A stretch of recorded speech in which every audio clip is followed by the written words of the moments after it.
এই ভিডিওটি শুধুমাত্র সচেতনতা বৃদ্ধির উদ্দেশ্যে তৈরি।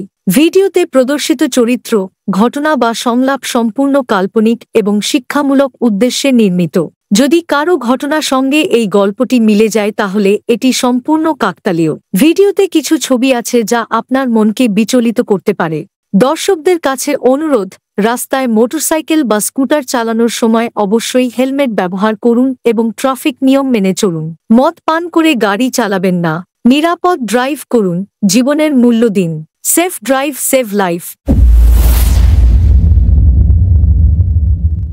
একটা ছোট্ট ভুল, একটা মুহূর্তের অসাবধানতা, আর তাতেই হারিয়ে যেতে পারে তোমার পুরো জীবন। রাস্তায় একটু তাড়াহুড়ো, মাথায় নেই হেলমেট, ভাবছো কিছু হবে না, কিন্তু দুর্ঘটনা কখনো আগাম বলে আসে না। মনে রেখো, হেলমেট শুধু একটা জিনিস নয়, এটা তোমার জীবনের ঢাল। আজকের ভিডিওতে আমি আপনাদের দেখাতে চাই হেলমেট না পরে মোটরসাইকেল চালানোর ফল কতটা ভয়ানক হতে পারে। আসুন শুরু করা যাক।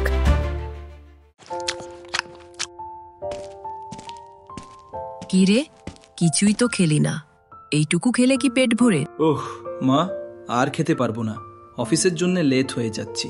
আমি আসছি মা, আমি আসছি, তুমি ভেতরে যাও। হেলমেট নিয়ে যা খোকা। আরে লাগবে না মা, এই তো 15 মিনিটের রাস্তা, আর আমি খুব ভালো বাইক চালাতে পারি, কিচ্ছু হবে না মা। আমার কথা শোনো, হেলমেটটা নিয়ে যা। উফ, তুমি না, দাও দেখি হেলমেটটা। সাবধানে যাস।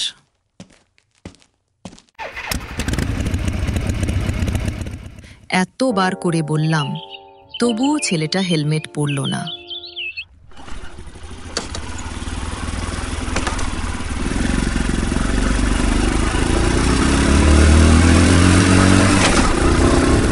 এতক্ষণে বাবুর সময় হলো আসার। আমি কখন থেকে তোমার জন্য ওয়েট করছি।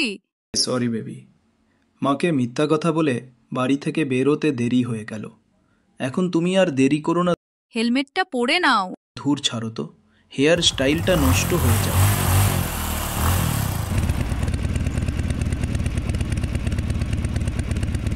চলো এই দোকানে কিছু খাওয়া যাক। আমি শুধু একটা কোল্ড ড্রিঙ্কস খাবো। কাকা, ম্যাডামকে একটা কোল্ড ড্রিঙ্কস দাও, আমাকে একটা রাম দাও। ঠিক আছে বাবা, বুঝতে পেরেছি, তুমি বসো, আমি নিয়ে আসছি।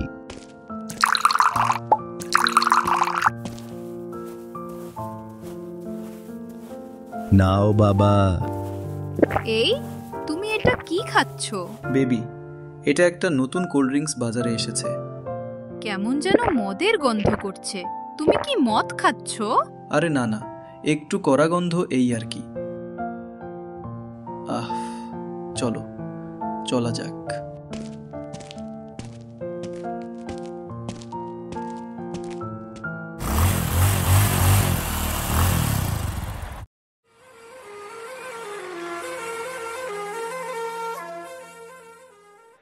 চলো মেলায় যাওয়া যাক। শোনো না, অনেক দেরি হয়ে গেছে। মা বাড়িতে চিন্তা করবে, আমাকে যেতে হবে। আরে মেলা তো ঘুরলামই না, কিছু তো খাওয়াও হলো না। অন্য একদিন আসবো, এখন চলো প্লিজ। Okay baby.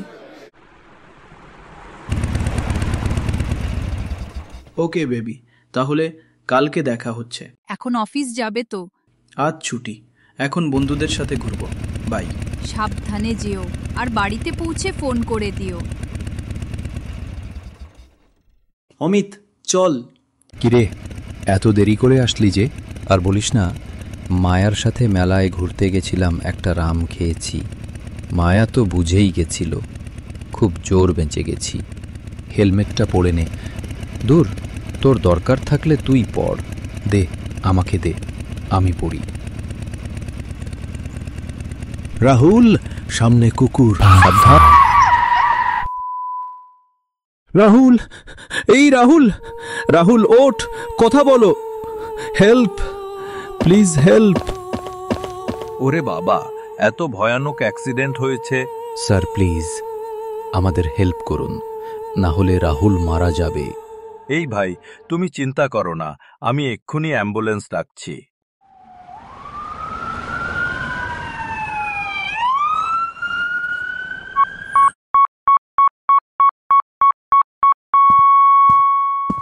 ডাক্তারবাবু, কিছু বলুন ডাক্তারবাবু। রাহুল কেমন আছে ডাক্তারবাবু? I am sorry.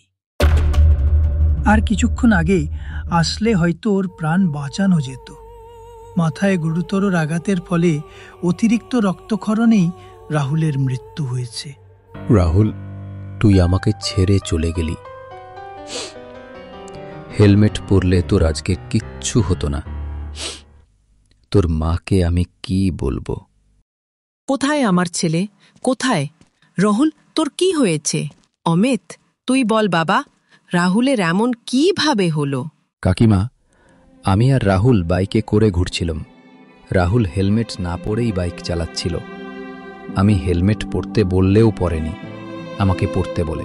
রাস্তায় একটা কুকুরের সাথে ধাক্কা লেগে আমরা পড়ে যাই। আমার মাথায় হেলমেট থাকায় আমার তেমন কোনো ক্ষতি হয়নি, কিন্তু রাহুলের মাথায় লাগে। প্রচুর রক্ত বের হয়। রাহুলকে হাসপাতালে আনলে ডাক্তারবাবু বলে রাহুল আর নেই। কতবার করে আমি বললাম যে হেলমেটটা পরে মোটরসাইকেল চালা। আমার তো আর কেউ নেই। এই বুড়ো বয়সে আমি কিভাবে একা থাকবো? তুই তো চলে গেলি, ফেলে গেলি আমাকে। এটাই কি একটা ছেলের কর্তব্য? একবার ভাবলি না তোর মার কি হবে? আমি সবাইকে বলছি, যারা মোটরসাইকেল চালাও, তোমরা বাবা অবশ্যই মাথায় হেলমেটটা পরো। আর একটা প্রশ্ন রাখছি, কত হতে পারে একটি হেলমেটের দাম?